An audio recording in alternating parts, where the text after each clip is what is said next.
Evidence-based solutions for moral distress in nursing and the impact on the nursing profession. What is moral distress? Andrew Jameson first introduced the term moral distress to nursing literature in the 1980s and stated that moral distress occurs when one knows the right thing to do, but institutional constraints make it nearly impossible to pursue the right course of action. Moral distress is associated with feelings of anguish, frustration, anger, guilt, anxiety, and loss of self in healthcare professionals, personally and professionally. Morally distressing events can include practices that are unethical or events that violate an individual's moral code. After one or multiple exposures to such distressing events, moral injury can occur, which leads to deeper psychological or existential wounds on the psyche of the practicing nurse. Since Jameson first coined the term, there have been continued debates about its nature, scope, and relevance, with research on moral distress growing exponentially in recent years. Moral distress causes those in the healthcare field to step away from their role in bedside care and avoid contact with patients.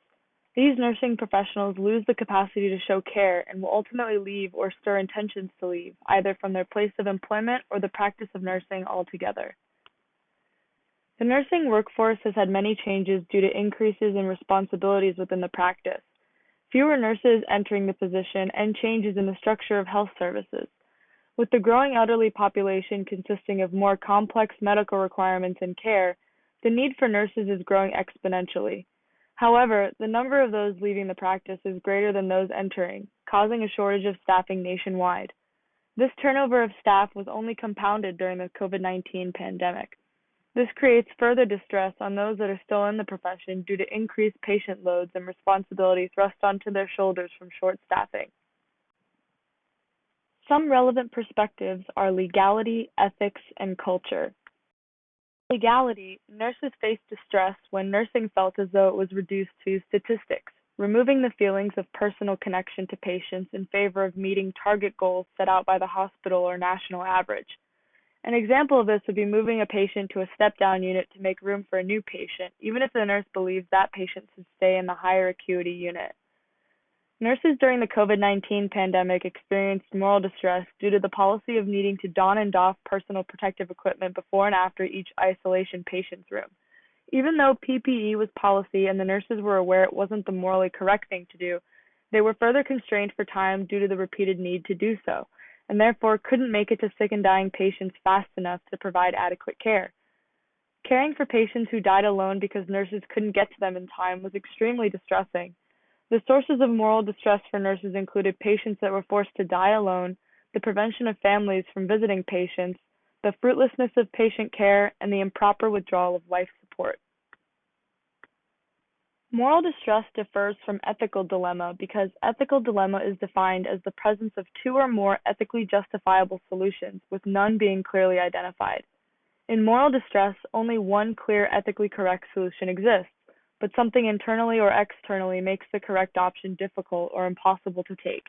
This could be anything including relational, organizational, or environmental factors. Repeated episodes of moral distress may result in a term called moral residue, which would cause nurses to become desensitized to these morally complex situations and avoid ethical challenges. This desensitization could increase burnout rates and cause harm to quality of patient care. By not allowing these distressing events to be addressed and facilitating some sort of debrief, these dilemmas and emotions build up and create further distress. The individual is then bearing the burden of feeling that they've compromised their ethical principles, or were passive to allow their own principles to be compromised. Nurses that encountered cultural differences with patients also led to moral distress. This was demonstrated by the stresses of differing cultural views and values of the patients and their relatives. These differences could cause feelings of inadequacy and powerlessness when they felt unable to understand or cater to those cultural differences. By providing culturally sensitive care through education and understanding, we can provide better patient care and prevent moral distress.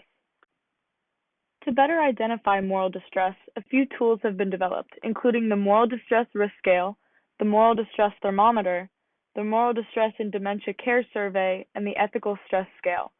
These tools can help to create objective, quantitative data that can then be acted upon through reviews and administration.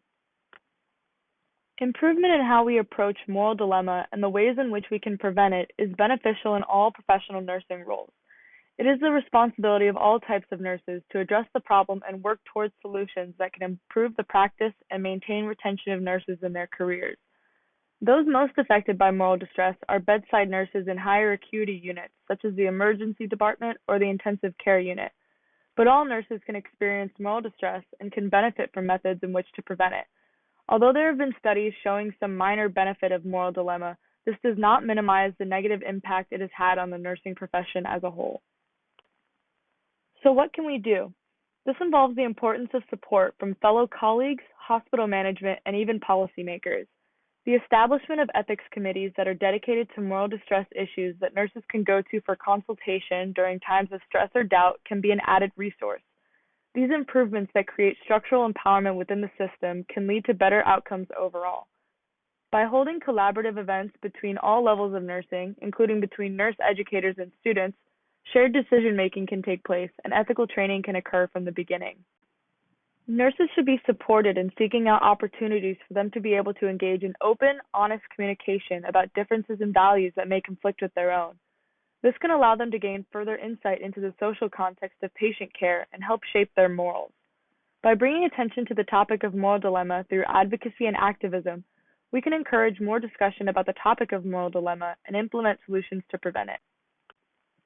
In conclusion, by raising awareness for moral distress in the realm of nursing and providing support to staff through open, clear communication with colleagues and administration, we can maintain retention of nurses in their roles. In implementing debriefing and consultation resources revolving around understanding and preventing moral distress are put into place, the nursing profession can be greatly impacted by aiming to prevent burnout, dissatisfaction with work, and departure from the career of nursing. Thank you.